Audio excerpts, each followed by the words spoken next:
Do you want to catch more and bigger catfish than you do today? You've got the right video. We're going to show you how to do that in this very short yet informative tips and tricks video. Here are the topics next.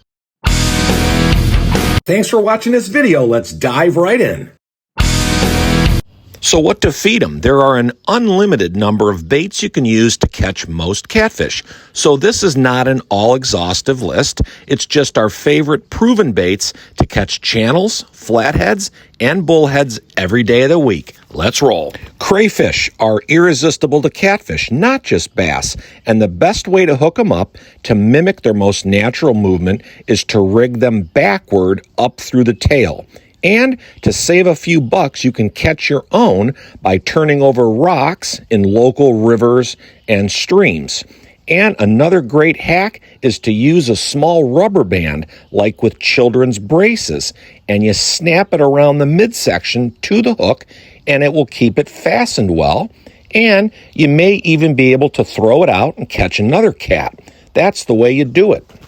Big, juicy live night crawlers will also catch catfish like there's no tomorrow, as well as just about any other freshwater fish that swims. We like to hook up 2 big worms to catch even bigger fish.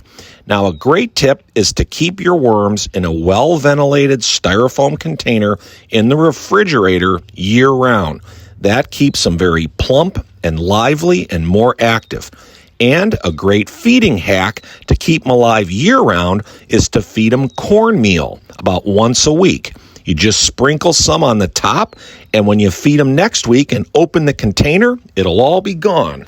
Also, you can get a Lindy worm blower with its little plastic tip that shoots air into the worm. It'll obviously make it look bigger, and it'll keep it from floating just off the bottom. Live bluegill and shad are just as good for both channels and flatheads, and of course catch big bass too. We like to suspend the gills under a bobber just off the bottom so they have the best opportunity to dance and wiggle on their own and not be bouncing off the bottom, tearing themselves up on rocks. We like to hook them up front, just past the eye, because many flatheads will attack their prey head first. Live emerald shiner minnows also work great on catfish, and again, will catch every fish that is alive. We like to stick several of them together on a wide gap hook until it looks like a real bait baseball. And like with all other baits, you can seine your own in the river or by rocks with your bait fishing license. Make sure you've got a good aerator pumping oxygen into the minnow bucket water.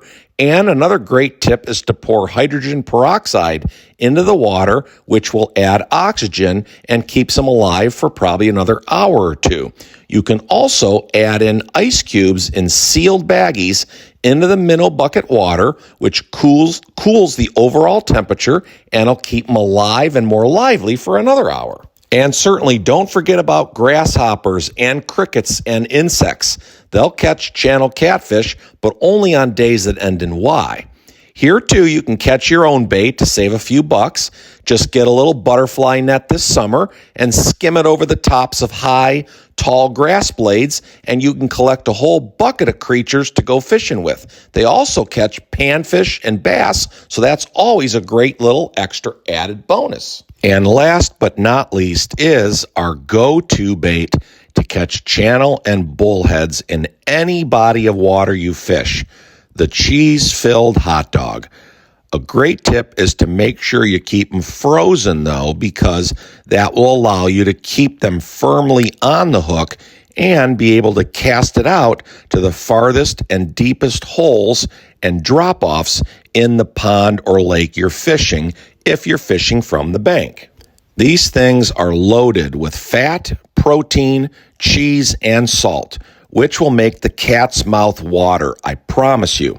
We've caught more catfish on these Eckrich cheese-filled hot dogs than any other bait known to man. So just remember, the catfish has a superb sense of smell and taste, with thousands of taste buds all over their bodies and whiskers. So the livelier and smellier and more natural your baits, the better chances of a big cat tracking it down from afar and bending your rod over.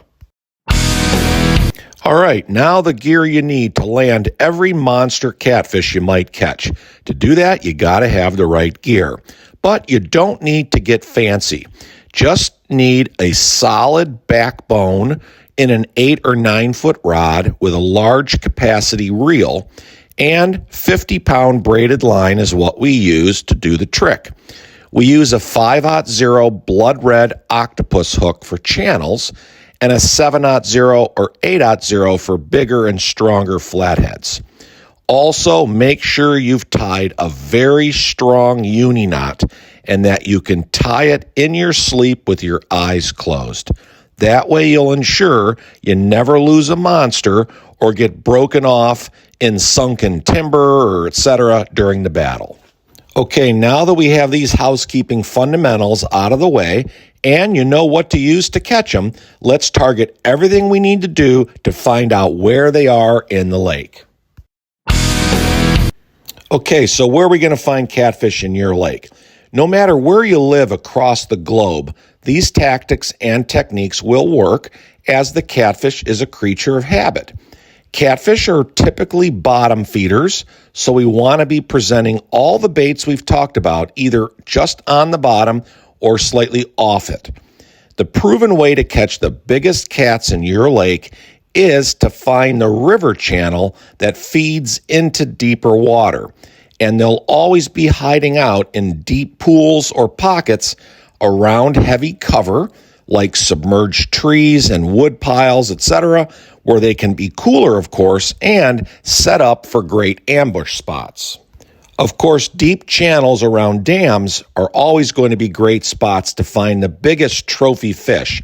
Just remember, though, drop-offs, weed edges, humps, wind-blown shorelines in shallow water at nighttime is where they're going to move into to feed after dark, which is also when they become much more aggressive feeding once the lights go out.